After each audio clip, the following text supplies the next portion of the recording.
우리가 하나님의 말씀을 보겠습니다. 하나님의 말씀은 사무엘상 4절부터 15절에 있는 말씀입니다. 제가 다는 읽지는 않겠습니다. 4절부터 봉독합니다. 요나단이 블레셋 사람의 부대에게로 건너가려 하는 어기 사이 이편에도 험한 바위가 있고 저편에도 험한 바위가 있는데 하나의 이름은 보세스요 하나의 이름은 세느라. 한 바위는 북에서 믹마스 앞에 일어섰고 하나는 남에서 게바 앞에 일어섰더라. 요나단이 자기 병기 든 소년에게 이르되 우리가 이 할례 없는 자들의 부대에게로 건너가자. 여호와께서 우리를 위하여 일하실까 하노라. 여호와의 구원은 사람의 많고 적음에 달리지 아니하였느니라. 제가 12절부터 또 한번 읽습니다. 그 부대 사람들이 요나단과 그 병기 든 자를 대하여 가로되 우리에게 올라오라. 너에게 한 일을 보이리라 한지라. 요나단이 자기 병기 든 자에게 이르되 나를 따라 올라오라. 여호와께서 그들을 이스라엘 손에 붙이셨느니라 하고 요나단이 손발로 붙잡고 올라갔고 그 병기 든 자도 따랐더라. 블레셋 사람들이 요나단 앞에서 엎드러짐에 병기 든 자가 따라가며 죽였으니 요나단과 그 병기 든 자가 반일경 지단 안에서 처음으로 도륙한 자가 20인가량이라.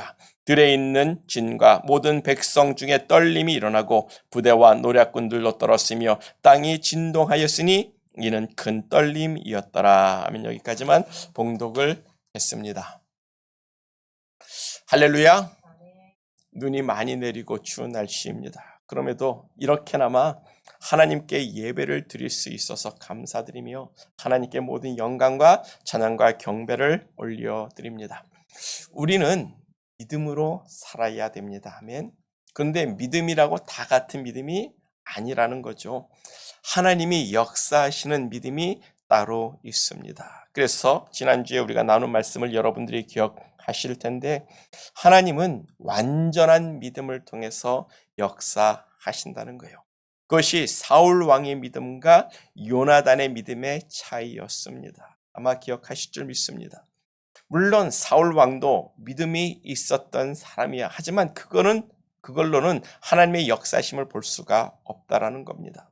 사울 왕도 분명 믿음이 있었으니까 그 600명의 군사를 가지고 3만의 병거와 6천의 기병과 바닷가의 모래알같이 수많은 블레셋 군대와 싸우겠다고 도망가지 않았어요. 하나님을 의지하고 하나님의 선지자가 오기를 7일 동안이나 기다렸던 사람입니다. 그런데 뭐예요? 조금 부족했던 거예요.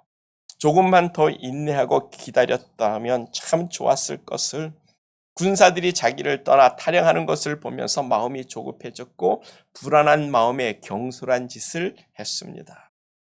오직 제사장들만 하나님께 드릴 수 있는 그 제사를 사울 왕이 급하다는 핑계로 불안하고 초조한 마음에 직접 하나님께 제사를 올려드렸어요.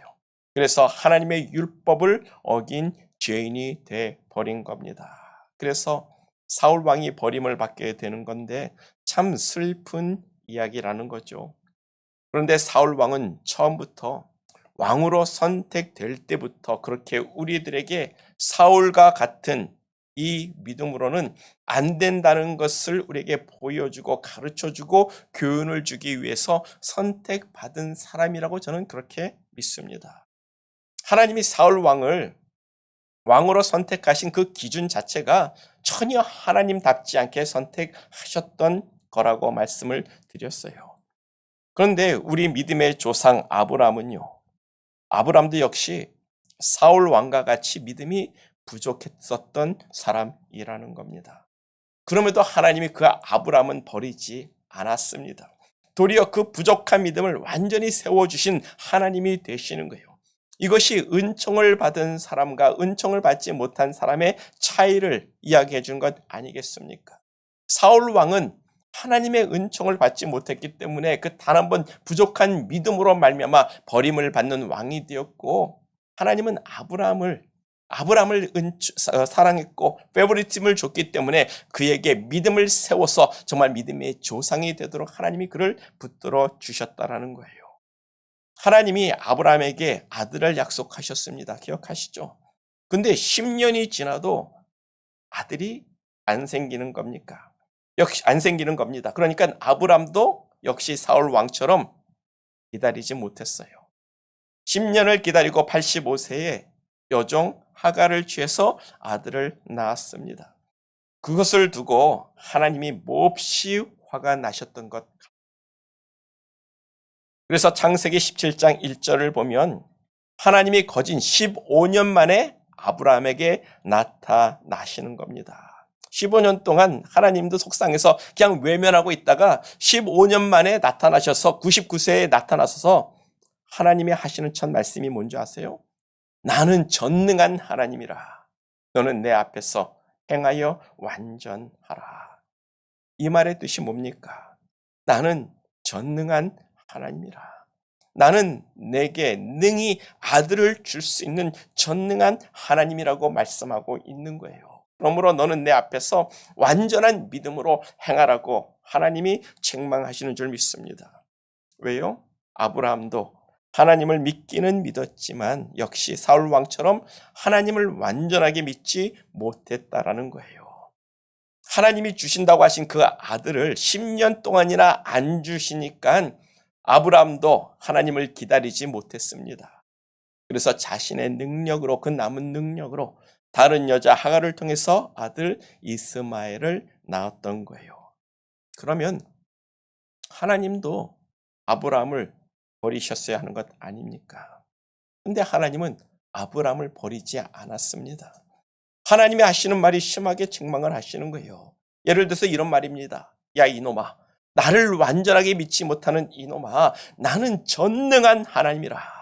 이제부터라도 너는 내 앞에서 완전한 믿음으로 행해야 한다고 하나님이 아브라함을 책망만 하셨어요. 그리고 대신 아브라함의 믿음을 세워주십니다. 나를 완전하게 믿으라고 하나님이 아브라함에게 믿음의 사인을 새겨주시는데 할례를 행하게 하시는 거예요. 할례란 요즘 말로 포경 수술이죠. 남자들이 행하는 수술입니다. 남자의 생식기를 자른다는 의미에서는 말 그대로 생식기를 잘라버린다는 상징적인 의미를 보여주고 있는 거예요. 왜요? 나는 전능한 하나님이라. 너의 생식기가 없어도 나는 너에게 아들을 줄 수 있는 전능한 하나님이라.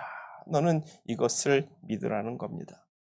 그래서 아브라함이 화장실에 갈 때마다 자신의 생식기를 볼 때마다 이거 없어도 하나님은 나에게 아들을 능히 주실 수 있는 전능한 하나님이야. 그것을 되새기게 하시는 거예요. 그리고 또 하나 더 하나님이 아브라함과 그의 아내 사라에게 이름을 바꿔주십니다.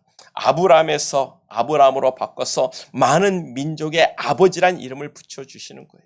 그래서 사람들이 아브라함과 사라를 부를 때에 많은 민족의 아버지, 많은 민족의 어머니란 뜻으로 들릴 때마다 나는 하나님께서 많은 민족의 아버지 조상으로 세워주실 하나님이 되시는구나. 나는 그 하나님을 완전하게 믿어야겠다라고 그 믿음을 세워주시고 있는 게 바로 이런 하나님이 주시는 할례와 이름을 바꿔주시는 것이 되는 겁니다. 그렇게 하나님이 아브라함의 믿음을 세워주시고 결국엔 아브라함은 독생자, 독자 이삭을 하나님께 바치는 완전한 믿음을 행하게 되는 거예요. 그래서 믿음의 조상이 되는 겁니다. 이게 사울 왕과 아브라함의 선택받은 목적이 달랐기 때문이라고 저는 생각합니다. 아브라함은 하나님께서 복을 주기 위해서 선택한 사람이고 사울 왕은 그런 믿음으로는 안 된다는 것을 우리에게 상징적으로 보여주기 위해서 선택한 인물이 되고 있는 거예요. 우리는 복받기 위해 선택받은 하나님의 사람들인 줄 믿습니다. 아멘. 그러면 우리는 이 교훈을 잘 받아야 되는 줄 믿습니다. 그래서 하나님은 전능하신 하나님이라는 거예요. 하나님에게는 불가능이란 없습니다. 아멘. 그래서 우리는 전능한 하나님을 완전하게 믿는 믿음을 가져야 한다는 거예요. 그 완전한 믿음을 통해서 전능하신 하나님이 우리 가운데서 역사하십니다. 99%의 믿음이 아니라 완전한 믿음을 하나님이 우리에게 요구하시고 있다는 거예요. 우리들도 사울 왕처럼 불안하고 초조함에 우리의 믿음이 요동치고 있지는 않습니까? 그래서 우리는 믿음을 경영해야 한다고 말씀을 드렸어요. 우리가 지난 한 주 동안 묵상했던 말씀처럼 내 영혼아 내가 어찌하여 낭망하며 내 속에서 불안하여 하는 거, 너는 하나님을 바라라.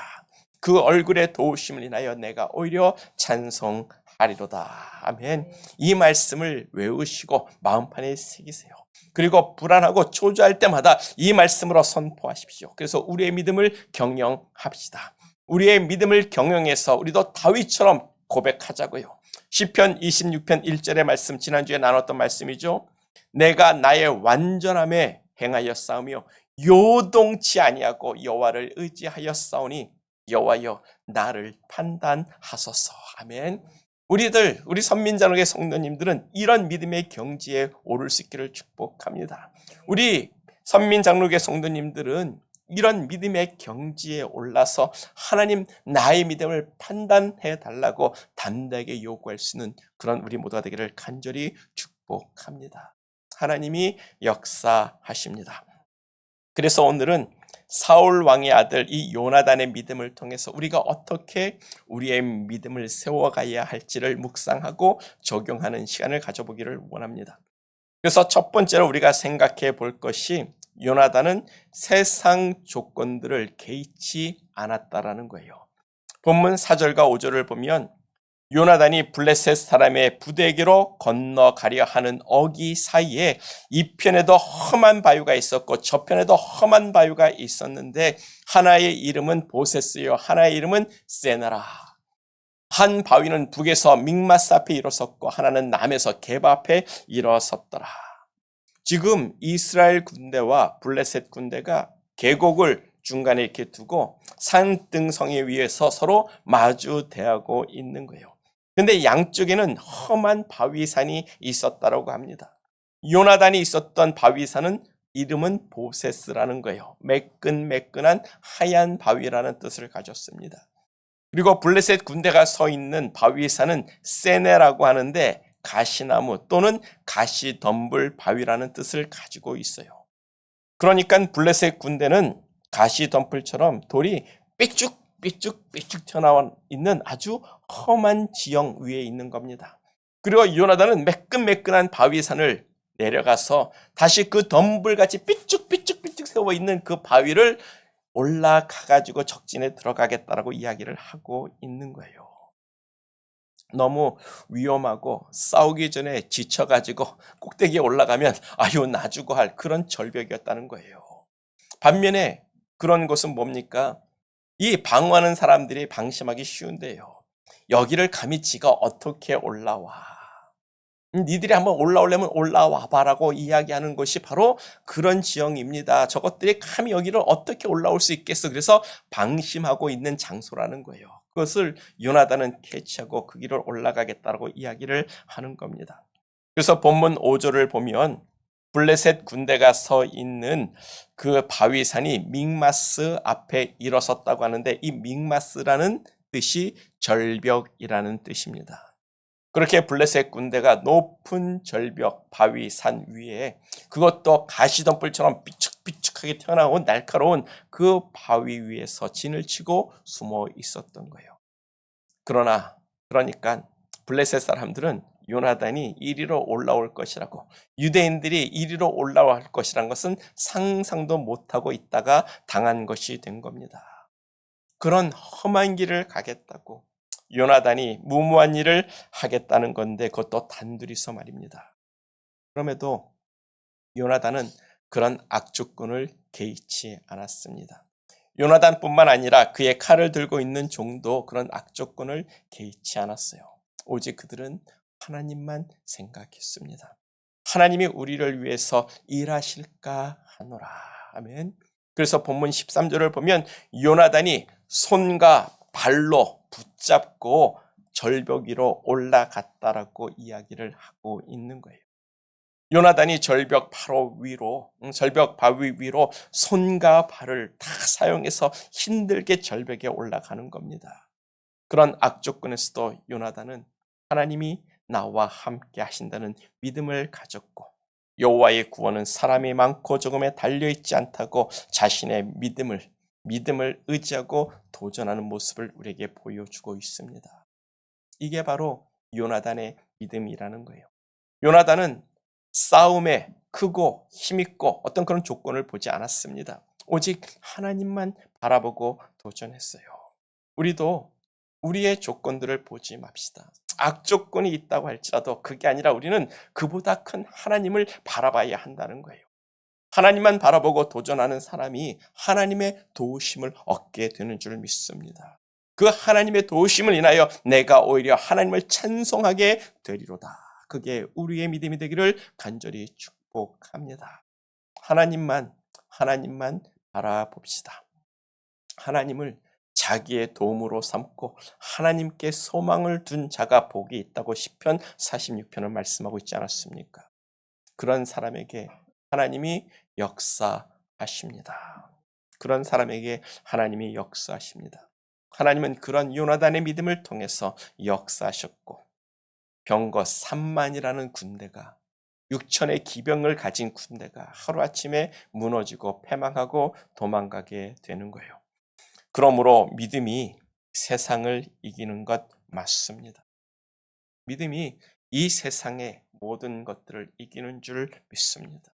그 믿음은 세상의 조건을 따지지 않습니다. 오직 하나님만 바라보고 오직 하나님을 소망하고 하나님을 신뢰하고 행하는 사람들을 통해서 하나님은 역사하십니다. 그러므로 하나님이 아브라함에게 하신 말씀을 우리 마음에 담고 삽시다. 나는 전능한 하나님이라. 너는 내 앞에서 행하여 완전하라. 우리가 믿는 하나님은요, 뭐라고요? 전능하신 하나님이라. 능치 못함이 없는 하나님이라. 그 하나님이 나를 위해서 일하실 것을 우리가 믿고 우리는 하나님 앞에서 완전히 믿음으로 행하는 귀한 선민장로교회 성도님 되기를 간절히 축복합니다. 그러면 하나님은 역사하십니다. 그리고 두 번째로 우리가 생각해 볼 것이 요나단의 이 도전적인 믿음을 생각해 보자라는 거예요. 본문 14절과 15절을 보면 이렇게 말씀합니다.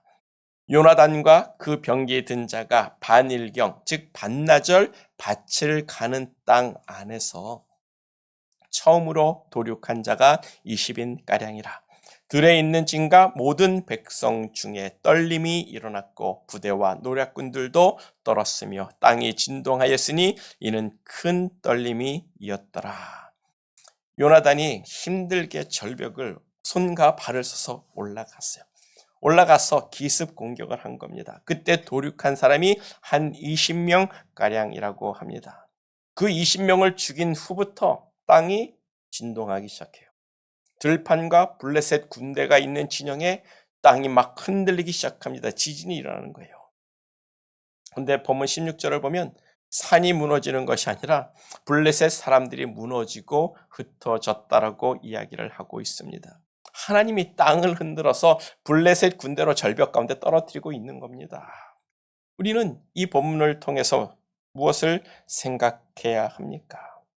저는요, 왜 요나단이 처음 공격해가지고 그 절벽 위로 올라가서 칼을 들고 야 할 때부터 하나님이 그 땅을 흔들어가지고 그냥 다 무너뜨리면 되는데 왜 20명을 죽인 후에야 하나님이 그 땅을 흔들고 하나님이 요나단을 도왔을까? 왜요? 왜 요나단이 20명을 도륙한 후에야 하나님이 역사하실까? 여러분 그런 생각 들지 않습니까? 본문 14절을 보면 반일 경지단이라고 하는데 이 말의 뜻은 반나절 동안 땅을 경작할 수 있는 땅이에요. 한 사람이 반나절이면 그 땅을 다 뒤집어 엎는 땅이란 말입니다. 그러니까 얼마나 좁은 땅이에요.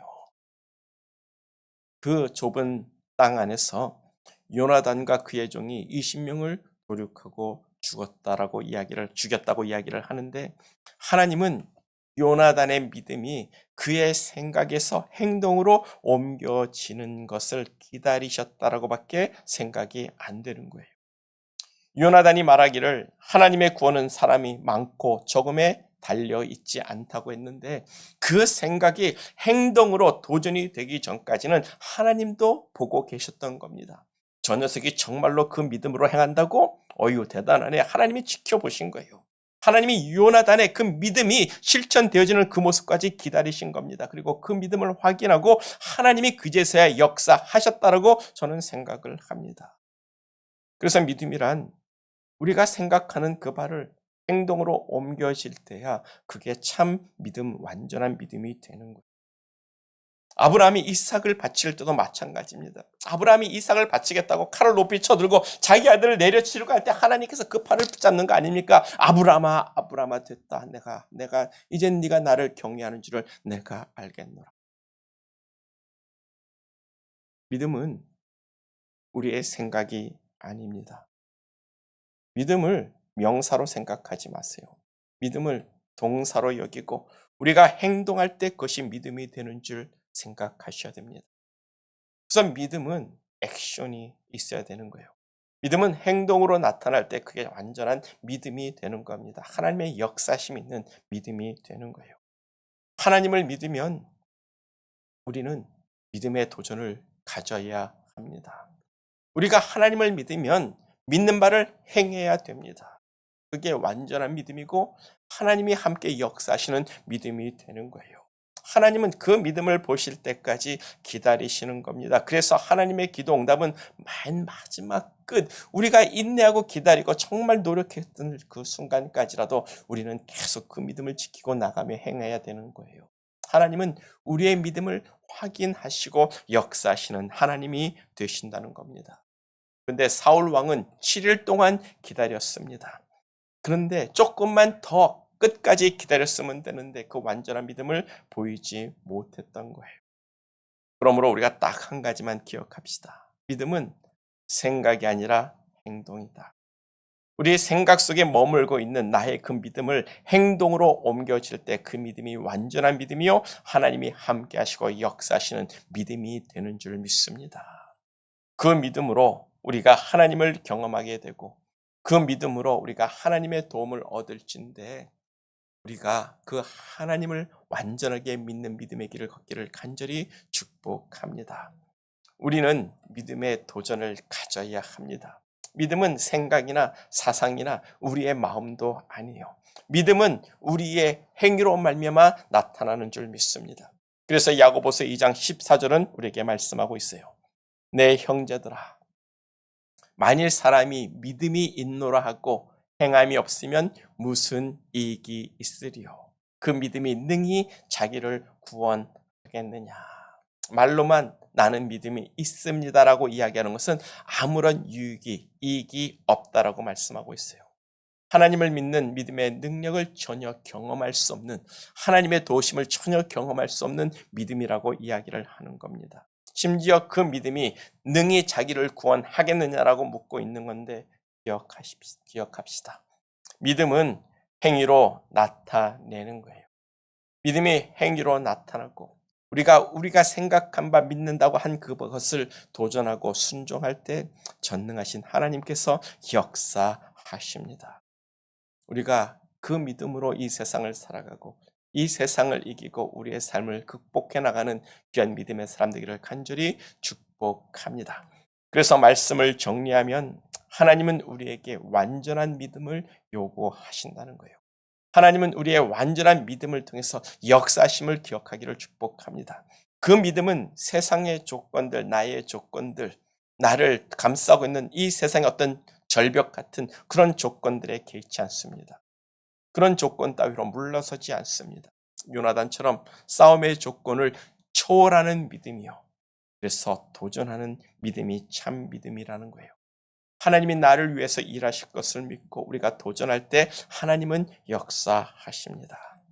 우리의 생각 안에 우리의 믿음을 가둬두지 말고 우리가 그 믿는 그 발을 도전해서 우리의 믿음을 증거할 수 있는 선민장로교회 성도님들과 김종현 목사가 되기를 간절히 축복합니다.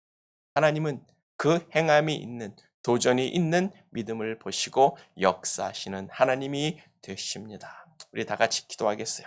우리가 기도할 때 완전한 믿음을 구합시다. 아브라함처럼 다윗처럼 요나단처럼 완전한 믿음으로 나를 일으켜 세워 주시옵소서.